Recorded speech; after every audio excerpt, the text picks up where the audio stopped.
Krishna Krishna voice వినిపిస్తుందమ్మా?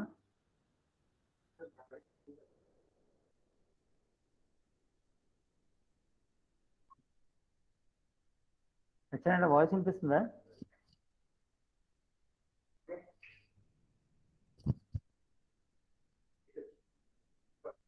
So good morning everybody.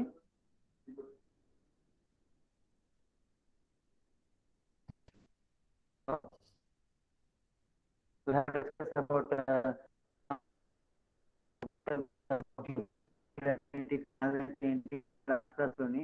మనం discuss చేసుకుంటాం.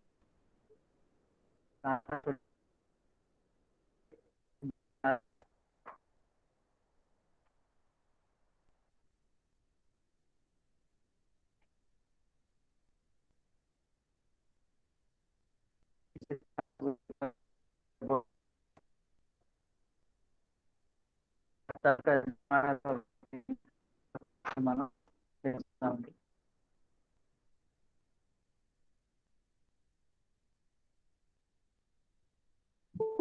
So last class ఇక్కడ వరకు అయింది. టుడే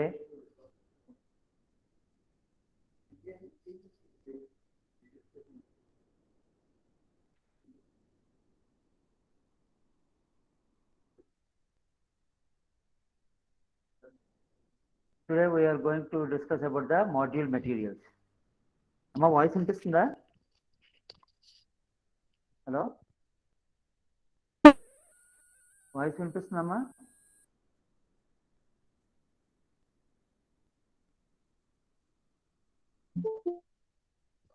వాయిస్ వినిపిస్తుందా? Module materials. So module materials దేంతో తయారు? చెప్పమ్మా లక్ష్మి, వినిపిస్తుందా?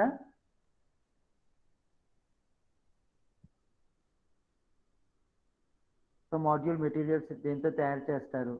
ఈ మాడ్యూల్ మెటీరియల్స్ అనేటటువంటివి they are made up of transparent silicon. They are made up of transparent in the silicon cell response range of 0.4 to 1.1 micrometer. Module materials అంటే ఈ యొక్క సోలార్ మాడ్యూల్ తాలూకా పై cover, solar module తాలూకా పై cover చాలా ట్రాన్స్పరెంట్గా ఉండాలండి. ఈ సిలికాన్ సెల్ ఏమొచ్చి 0.4 నుంచి 1.1 micrometer రేంజ్లో ఉంటుంది. సో దాన్ని కవర్ చేసేటట్టుగా ఉండాల్సి ఉంటుంది అనమాట. రెండోది అబ్రేషన్ రెసిస్టెంట్. అంటే ఏంటంటే గాలి వంటి వాటి వలన అవి ముడతలు పడిపోవడం అలాంటివి జరగకూడదు. మూడోది క్లీనబుల్ విత్ వాటర్. నీరు వేసినప్పుడు నీళ్ళతోటి దాన్ని క్లీన్ చేసేస్తే లోపల ఉన్నటువంటి సిలికాన్ పొరకు ఏ విధమైన డ్యామేజ్ కలగకూడదు. Next UV screening and oxygen impermeable and resistance to physical impacts. UV screening, ultraviolet కిరణాలు లోపల పంపించకూడదు. ఆక్సిజన్ ఇంపెరిమబుల్ అంటే ఏంటంటే ఆక్సిజన్ కణాలు కూడా లోపలికి పంపించకుండా అది అడ్డుకోవాలి. ఎందుకంటే ఆక్సిజన్ కానీ లోపలికి వెళ్ళిపోయింది అనుకోండి, ఆ సిలికాన్ మెటీరియల్ డ్యామేజ్ అయిపోద్ది అనమాట. సిలికాన్ మెటీరియల్ డ్యామేజ్ అయిపోద్ది. ఓకే, అలాగే ఫిజికల్ ఇంపాక్ట్స్. ఈ యొక్క బలమైనటువంటి గాలులకు కానీ లేకపోతే ఏవైనా వస్తువులు అట్లా పడినా సరే వెరకుండా ఉండేలాగా మాడ్యూల్ మెటీరియల్స్ తయారై ఉండాలమ్మా. They are 4 classes of materials: glass, fluorocarbon films, acrylic films and silicone hard coats. ఇలాంటి మాడ్యూల్స్ని తయారు చేయడానికి మొత్తం మనకి 4 రకాలైనటువంటి ఉన్నాయండి. ఒకటి గ్లాస్, ఎంత ఉన్నాయి? ఒకటి glass, 2 fluorocarbon, 2 fluorocarbons, 3 acrylic films, 4ది సిలికాన్ హార్డ్ కోట్స్. సిలికాన్తో తయారు చేసినటువంటి గట్టి పదార్థాలు. ఈ విధంగా మనకి హలో ఏమో వినిపిస్తుందా లేదా? వినిపిస్తుంది సార్. ఏమో ఓకే. అయితే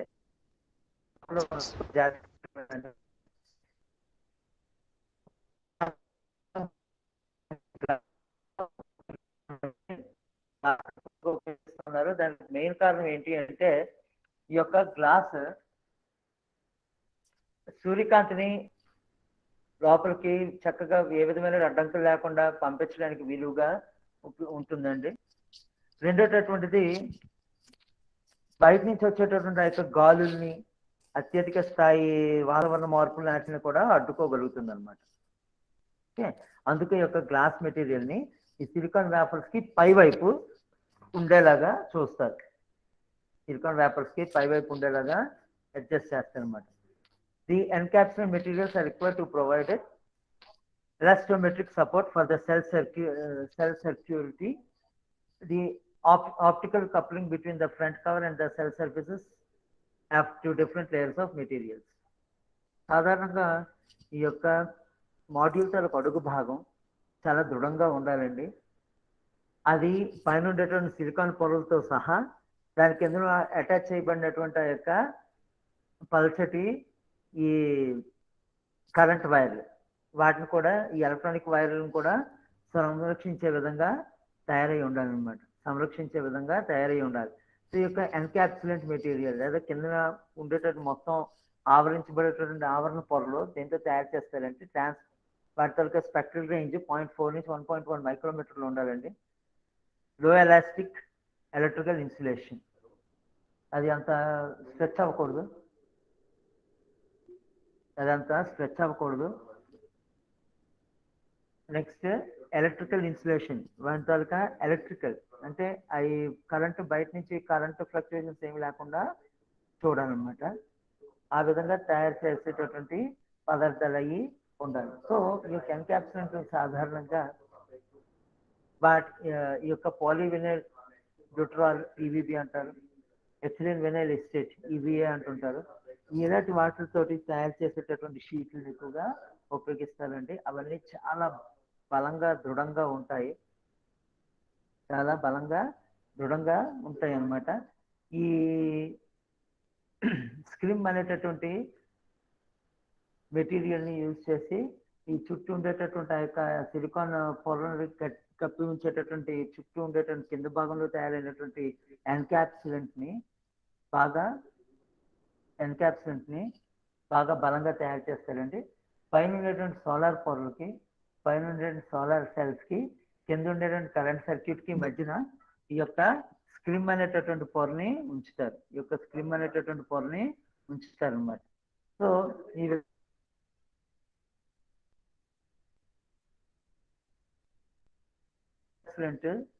మనకి తయారవుతుంది.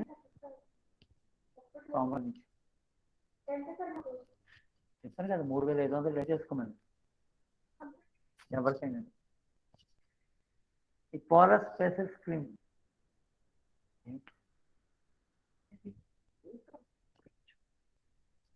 ఈ యొక్క పోరస్ స్పార్సర్ అని చెప్తుంటారండి.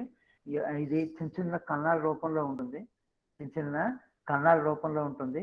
ఇది ఏం చేస్తుంది అంటే ఈ సోలార్ ప్యానల్ ఉంటుంది కదా, సిలికాన్ చిప్స్ లాగా ఉంటాయి, దానికి కింద ఉండేటటువంటి ఆ యొక్క కరెంట్ సర్క్యూట్ ని మధ్యగా వేస్తారు అన్నమాట. అది ఎందుకు అంటే ఈ యొక్క సిలికాన్ చిప్స్ ఎలక్ట్రాన్స్ రిలీజ్ చేస్తూ ఉంటాయి. ఈ రిలీజ్ అయినటువంటి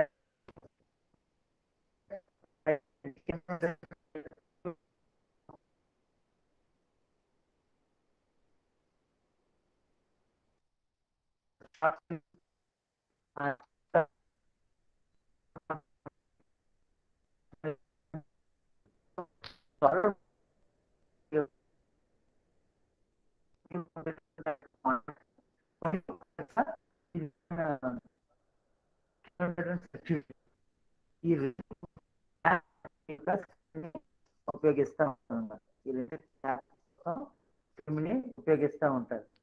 ఓకే, సో ఈ మెటీరియల్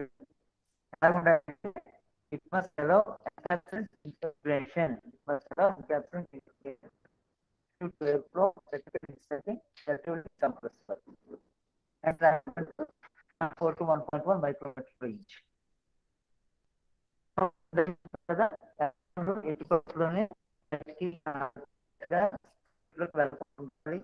రెండోటటువంటిది ఏమైనా పొరపాటున గాలి వంటి పదార్థాలు గాలి లోపలికి వచ్చినట్లయితే గాలి మొత్తం పోయే విధంగా ఉండాలి.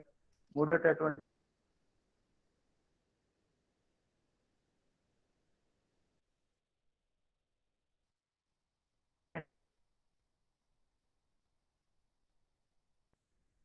ఏ విధమైన కలర్ఫుల్ లేకుండా ఉండాలన్నమాట. సాధారణంగా ఈ యొక్క స్పాకర్ మెటీరియల్ కింద నాన్ వోవెన్ గ్లాస్ మ్యాట్స్ ని ఉపయోగిస్తూ ఉంటారండి. అంటే ఏంటి అంటే ఈ ఎక్కువ మొత్తంగా పల్చగా ఉండేటటువంటి స్పాసర్ మెటీరియల్స్ ఉంటాయి.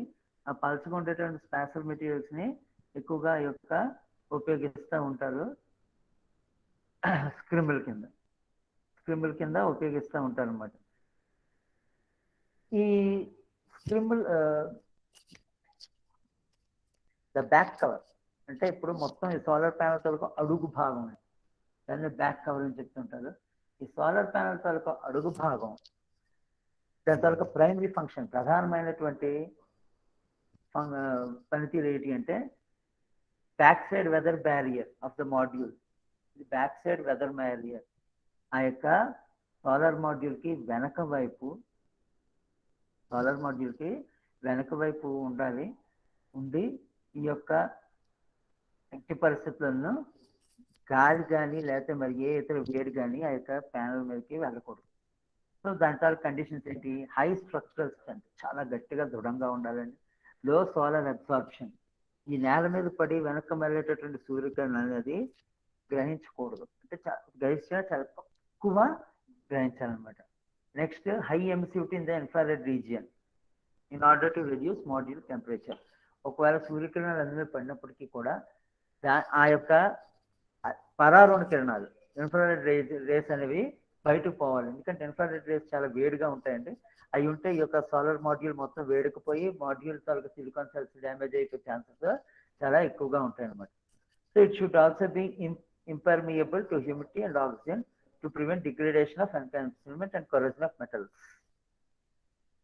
ఈ వాతావరణంలో ఉండేటువంటి తేమ కానీ లేదా ఆక్సిజన్ కానీ ఇవేవి లోపలికి రాకుండా ఉండేలాగా ఇది అడ్డుకోవాలి. దాని ప్రధాన కారణం ఏంటి అంటే ఆ యొక్క కాంటాక్ట్స్ ఉంటాయి కదా, సిలికాన్ చిప్స్ కి సర్క్యూట్స్ కి మధ్య ఉండే కాంటాక్ట్స్ ఉంటాయి కదా, ఆ కాంటాక్ట్స్ రాగి, ఇత్తడి, సిల్వర్, వెండి వీటితో తయారు చేయబడి ఉంటాయండి. ఇవి వాతావరణంలో ఉండే ఆక్సిజన్ కలిస్తే అవి ఆక్సైడ్స్ కింద మారిపోతాయి. సిల్వర్ ఆక్సైడ్, కాపర్ ఆక్సైడ్ ఇలా ఆక్సైడ్స్ కింద మారిపోయి పాడైపోతూ ఉంటాయి అన్నమాట. అలాగే ఇవి జరగకుండా ఉండడం కోసం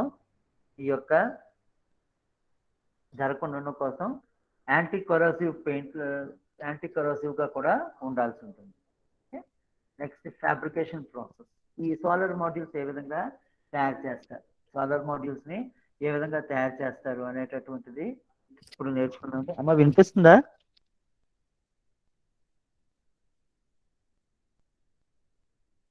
వినిపిస్తుంది సార్. ఓకే, కనిపిస్తుంది కదా పోనీ స్క్రీన్? స్క్రీన్ కనిపిస్తుంది సార్. తేజ కనిపిస్తుంది కదా? అయితే ఒకరికి కనిపించట్లేదు అయితే. Okay, so fabrication process. ఈ సోలార్ మాడ్యూల్స్ ఏ విధంగా తయారు చేస్తారు వాటి యొక్క స్టెప్స్ ఇప్పుడు తెలుసుకుందాం అండి. ఈ ఫ్యాబ్రికేషన్ లో చాలా స్టెప్స్ ఉన్నాయి.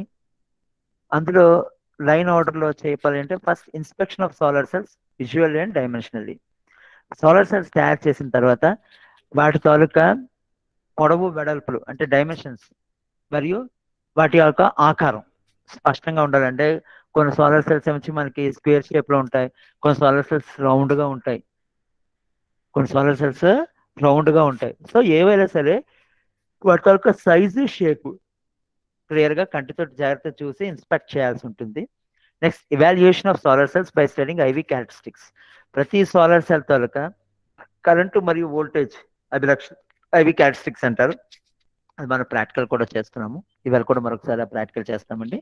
ఆ కరెంటు వోల్టేజ్ క్యారెక్టరిస్టిక్స్ పక్కాగా మనం గుర్తించాల్సి ఉంటుంది. Next sorting and matching of solar cells based on IV data.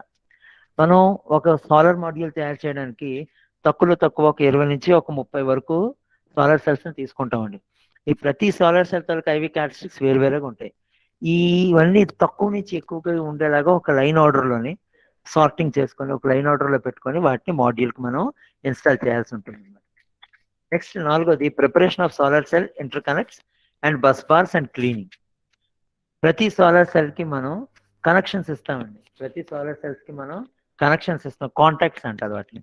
ఆ కాంటాక్ట్స్ ఒకదానికొకటి నీట్గా ప్రతి సోలార్ సెల్కి మధ్యన కాంటాక్ట్స్ ప్లస్ ఈ యొక్క విద్యుత్ ప్రవహించడానికి వీలుగా ఉండేటటువంటి కరెంట్ సర్క్యూట్స్ ఇవన్నీ వాటిని బస్ అంటారు. అవన్నిటిని స్పష్టంగా నీట్గా జాగ్రత్తగా శుభ్రంగా ఉండేలాగా చూసుకోవాలి. Next front side solar cell interconnect tabbing. ఈ సోలార్ సెల్ తాలూకా ఇంటర్ కనెక్ట్స్ అంటే ప్రతి సోలార్ సెల్ కి ఉండేటువంటి కనెక్షన్స్ రెండింటిని మధ్య కనెక్ట్ చేస్తాం కదండి. అది ఫ్రంట్ సైడ్ అంటే పై వైపు సూర్యకిరణాలు పడే వైపు బాగా క్లీన్ గా ఉండాల్సి ఉంటుంది. దాన్ని ట్యాబింగ్ అంటుంటారు. Post tabbing cleaning of cells and inspection for damages. ఎప్పుడైతే ఈ యొక్క ట్యాబింగ్ చేసామంటే ఒకదానికొకటి ఫుల్ గా కనెక్ట్ చేస్తామో ప్రతి సోలార్ సెల్ ఒకదానితో ఒకటి కనెక్ట్ చేసిన తర్వాత దాన్ని పోస్ట్ ట్యాబింగ్ అంటారు. ఈ కనెక్ట్ చేసిన తర్వాత వాటిని శుభ్రంగా తుడవాలండి, క్లీన్ చేయాలి, డస్ట్ పార్టికల్స్ అవి లేకుండాను. ఏమైనా విరిగిపోయినవి లేదా డ్యామేజెస్ ఏమైనా ఉన్నాయేమో ఒకసారి చెక్ చేయాల్సి ఉంటుంది. సో అవన్నీ అయిపోయిన తర్వాత module interconnection and bussing and visual inspection of the modules. ప్రతి సోలార్ సెల్స్ ని మనం గుంపుగా ఒకదానికొకటి ఎర్ర రూపంలో అంటే ఒకదానితో ఒకటి అటాచ్ చేయబడి ఉన్నదాన్ని మనం మాడ్యూల్ అంటాము. అది ఒక 6x6 solar cells, 8x8, 3x4 అలాగా ఫిక్స్డ్ డైమెన్షన్స్ ఉంటాయి. ఒక పొడవు ఒక వరుస కింద అని చెప్పేసి ఉంటాయి. వాటన్నిటిని కలపడాన్ని బస్సింగ్ అంటారు. కలపడాన్ని ఆ బస్సింగ్ చేసిన తర్వాత మొత్తం మాడ్యూల్ ప్లానర్ అంతా నేను ఫుల్గా కంటితో చూసి ఆ మాడ్యూల్ అంతా బాగుందా లేదా, చక్కగా కనెక్ట్ అయిందా లేదా అనేది విజువల్ గా ఇన్స్పెక్ట్ చేయాల్సి. Next preparation of components for lamination and cleaning of pre assembled lamination components. ఇప్పుడు మాడ్యూల్ తయారు చేసిన తర్వాత దానికి లామినేట్ చేయాలి. అంటే పై వైపు కింది వైపు గ్లాస్ పొరలతోటి స్క్రమ్ తోటి ఆ యొక్క బేస్ షీట్ అన్నాం కదా, వాటన్నిటితోటి మనం కప్పాల్సి ఉంటుంది. ఇలా వివిధ పొరలతోటి మాడ్యూల్ని కప్పి పెద్ద సోలార్ ప్యానెల్ తయారు చేయాలి. ఆ కప్పేటటువంటి ఆ యొక్క ఎక్విప్మెంట్స్ అన్ని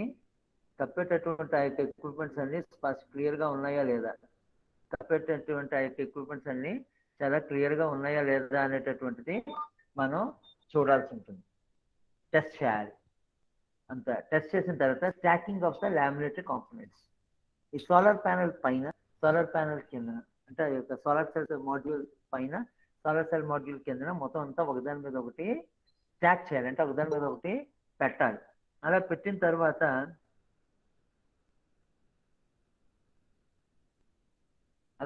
తర్వాత మనం ఏం చేయాలి అంటే మనం వాటిని vacuum lamination of the module and temperature curing.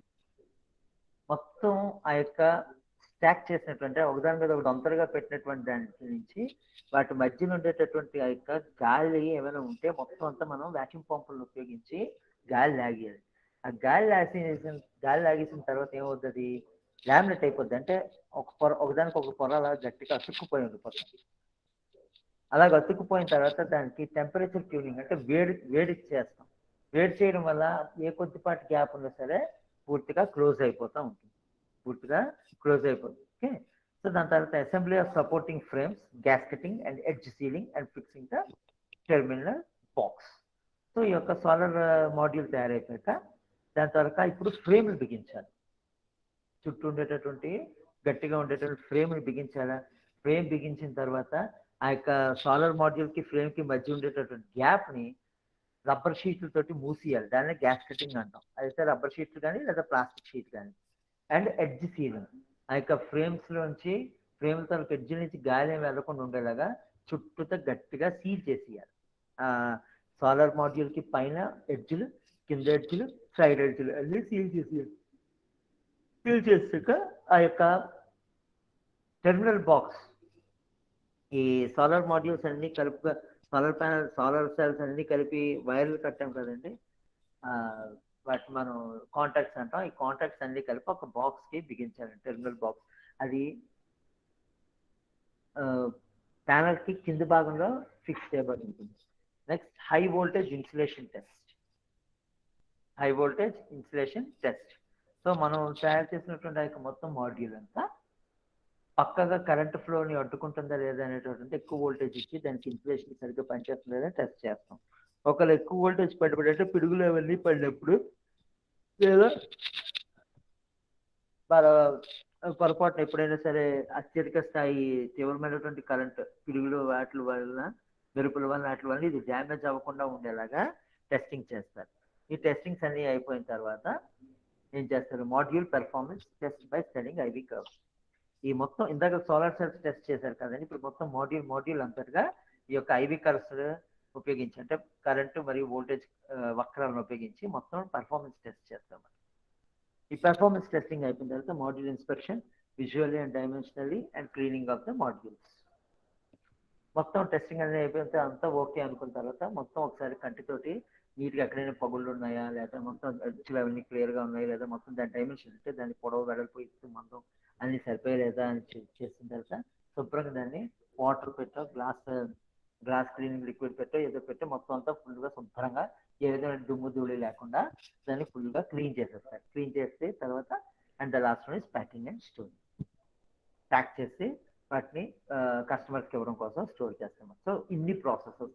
So total ఎన్ని ప్రాసెస్ అండి, మొత్తం 1 2 3 4 5 6 7 8 9 10 11 12 13 14 15 15 ప్రాసెసెస్ ఉన్నాయి ఒక సోలార్ మాడ్యూల్ని తయారు చేయడంలోని. మరియు ఈ యొక్క వినియోగదారుడు వినియోగించుకోవడం కోసం వినియోగదారుడికి చేయడంలోని ఇంత పెద్ద ప్రాసెస్ ఎవాల్వ్ అయ్యి ఉన్నాయన్నమాట. Okay, so now will go for module performance. ఒక మాడ్యూల్ తయారు చేసిన తర్వాత ఆ మాడ్యూల్ ఏ విధంగా పెర్ఫార్మ్ చేస్తుంది, దాని తర్వాత పనితీరు పెర్ఫార్మెన్స్ అంటే ఏ విధంగా ఉంది అనేటటువంటిది మనం తెలుసుకుందాం.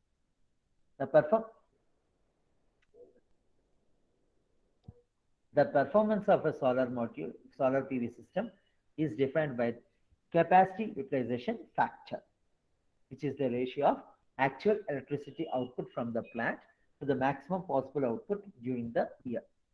ఒక సోలార్ మాడ్యూల్ మనం ఉపయోగిస్తున్నట్లయితే solar photovoltaic system, solar PV సిస్టమ్స్లోనే మనం ఒక సోలార్ మాడ్యూల్ని ఉపయోగిస్తున్నప్పుడు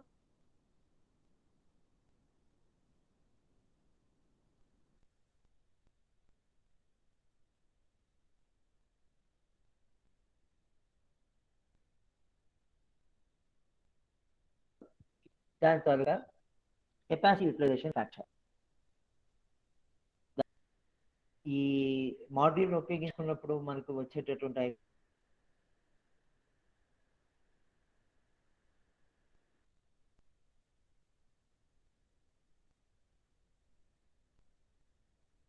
కరెంట్ ప్రొడ్యూస్ అయింది.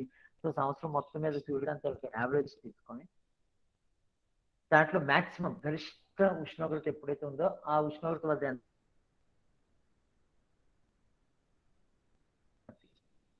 it's the ratio of the actual electricity output from the plant. ఒక సోలార్ మాడ్యూల్ తాలూకా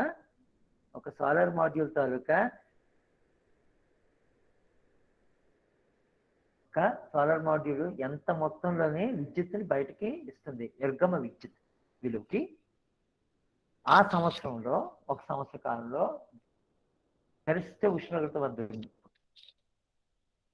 సూర్యుడు గరిష్ట ఉష్ణోగ్రత వద్ద ఉన్నప్పుడు ఎంత కరెంట్ ప్రొడ్యూస్ అవుతుంది ఈ యొక్క ప్యానల్ ఉపయోగిస్తే. ఈ రెండింటికి మధ్య నిష్పత్తిని మనం క్షమత్వ కారకము, కెపాసిటీ యూటిలైజేషన్ ఫ్యాక్టర్ అనేసి చెప్తా ఉంటారు అనమాట. జనరల్గా ఈ యొక్క ఎస్టిమేటెడ్ అవుట్పుట్ మనం అనుకున్నటువంటి ఈ బయటకు వచ్చేటటువంటి యొక్క అవుట్పుట్, కరెంట్ అవుట్పుట్ తీసుకున్నటువంటి యొక్క డిజైన్ బట్టి ఉంటుందండి. అంటే ఏంటంటే మనం ఆ యొక్క సోలార్ సెల్స్ రెక్టాంగులర్ గా తీసుకున్నామా, స్క్వేర్ గా తీసుకున్నామా, సర్క్యులర్ గా తీసుకున్నామా అనేటటువంటి డిజైన్ ప్లస్ దాని యొక్క ప్లేట్ మీద 3x3 4x4 10x10 అలాగనమాట. ఒక ప్లేట్ మీద పొడవు వెడల్పుగా ఎన్ని ఉన్నాయి అనేటటువంటి లెక్క బట్టి కూడా మనకి ప్రతి సోలార్ మాడ్యూల్ తాలూకా అవుట్పుట్ ఉంటుందన్నమాట. ఓకే, సో ఈ యొక్క సియుఎఫ్ లేదా కెపాసిటీ యూటిలైజేషన్ ఫ్యాక్టర్ అనేటటువంటిది చాలా ఎన్నో కారణాల మీద ఉంటుందండి. చాలా కారణాల మీద డిపెండ్ అయి ఉంటుంది. అందులో ప్యానల్ తాలూకా క్వాలిటీ మరియు ఎక్కువ టెంపరేచర్ వద్ద ఈ యొక్క మాడ్యూల్స్ సోలార్ మాడ్యూల్స్ సరిగ్గా పనిచేయవు. మనం వాడేటటువంటి ప్రాంతం కానీ ఎక్కువ మొత్తంలో టెంపరేచర్కి లోన్ అవుతుందా లేదా తక్కువ టెంపరేచర్ లోన్ అవుతుందా లేదా మధ్యస్థంగా ఉంటుందా అనేటటువంటి కాజ్ కూడా మనం పరిగణలోకి తీసుకోవాలి.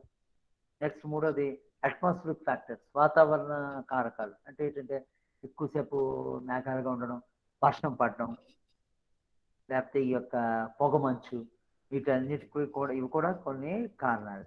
సో ప్లాంట్ అవుట్పుట్, ఈ యొక్క సోలార్ మాడ్యూల్ నుంచి వచ్చేటటువంటి అవుట్పుట్ అనేటటువంటిది సూర్యుడు ఉన్నప్పుడు మాత్రమే ఎంత వస్తుంది, సూర్యుడితో పాటు ఈ యొక్క క్లౌడ్ కవర్ కానీ లేదా అదే మేఘాలు అయితే ఉన్నాయి, వర్షం పడుతుంది, ఇలాంటి పరిగణలోకి మనం తీసుకొని దాని తర్వాత సియుఎఫ్ కెపాసిటీ యూటిలైజేషన్ ఫ్యాక్టర్ అనేది డిపెండ్ అయి ఉంటుంది అన్నమాట. కెపాసిటీ యూటిలైజేషన్ ఫ్యాక్టర్ అనేది డిపెండ్ అయి ఉంటుంది. ఓకే, సో కొన్ని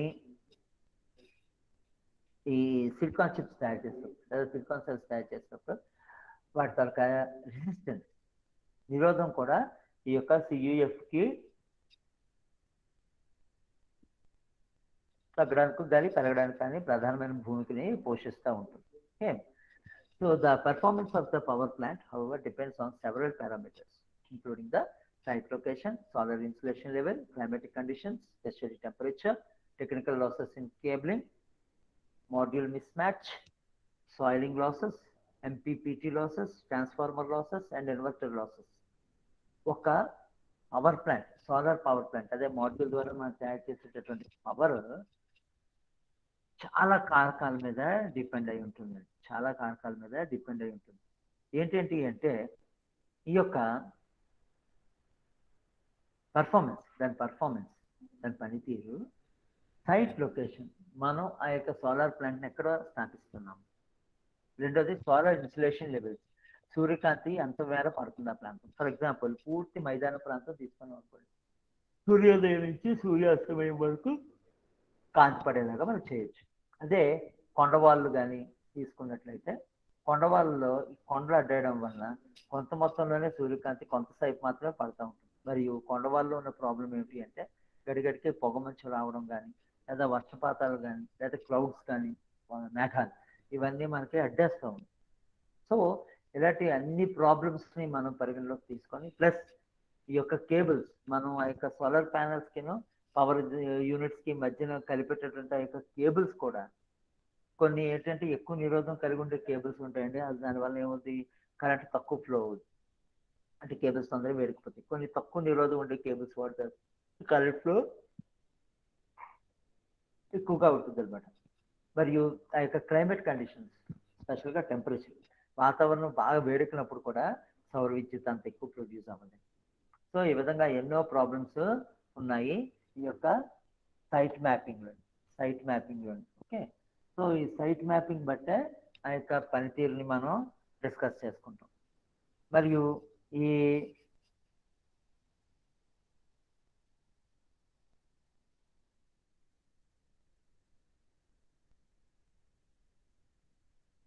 యొక్క గ్రిడ్ లాస్ కూడా ఏంటంటే మనం ఈ కరెంట్ని ప్రొడ్యూస్ చేస్తుంటాం కదా, అది సడన్గా కొన్ని సందర్భాల్లో అది తీసుకోకపోవచ్చు, కొన్ని సందర్భాల్లో అది తీసుకోకపోవచ్చు అనమాట పూర్తి స్థాయిలో. దాన్నే మనం గ్రిడ్ లాస్ అని చెప్తూ ఉంటాం. సో ఈ యొక్క ఈ గ్రిడ్ లాస్ కూడా మనకి ఈ గ్రిడ్ లాస్ వల్ల కూడా మనకి వోల్టేజ్ తక్కువ స్థాయిలో ఉత్పత్తి అవ్వడం కూడా జరుగుతూ ఉంటుందండి. అండ్ ఈ మరొకటి ఏమిటి అంటే ఈ యొక్క కంటిన్యూస్గా మనం పంపిస్తూ ఉంటాం కదా, కంటిన్యూస్గా పవర్ని ఉత్పత్తి చేస్తూ ఉంటాం కదా, ఈ యొక్క మాడ్యూల్ కూడా ఏజ్ బట్టి డిగ్రేడ్ అయిపోతూ ఉంటుంది. సో ఈ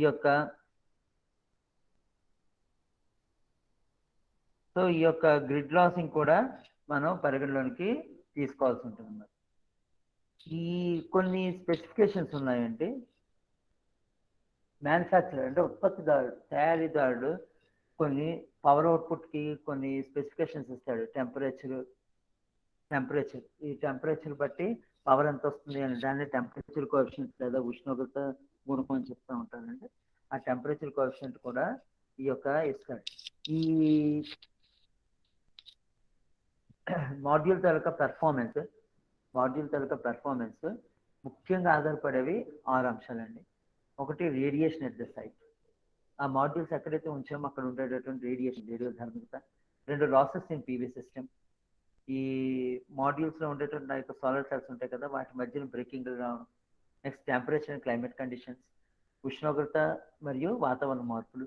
next design parameters of the plant, మనం తయారు చేసినటువంటి యొక్క సోలార్ ప్యానల్ తాలూకా డిజైన్. నెక్స్ట్ ఇన్వర్టర్ ఎఫిషియన్సీ మరియు మోడల్ డిక్యురైజేషన్. ఇవన్నీ ఈ యొక్క కారకాలే. నెక్స్ట్ ఐవి క్యారెక్టరిస్టిక్స్ ఒక మాడ్యూల్ తాలూకా ఐవి క్యారెక్టరిస్టిక్స్. సాధారణంగా IV curves of the module are provided. So ఈ యొక్క ఐవి కర్వ్స్ అనేవి ఫర్ ఎగ్జాంపుల్ ఇక్కడ ఉండేటటువంటి క్యారెక్టరిస్టిక్స్ జపాన్ వాళ్ళు తయారు చేసినటువంటి ఇవండి, సన్ పవర్ కార్పొరేషన్. ఇప్పుడు కానీ మనం కానీ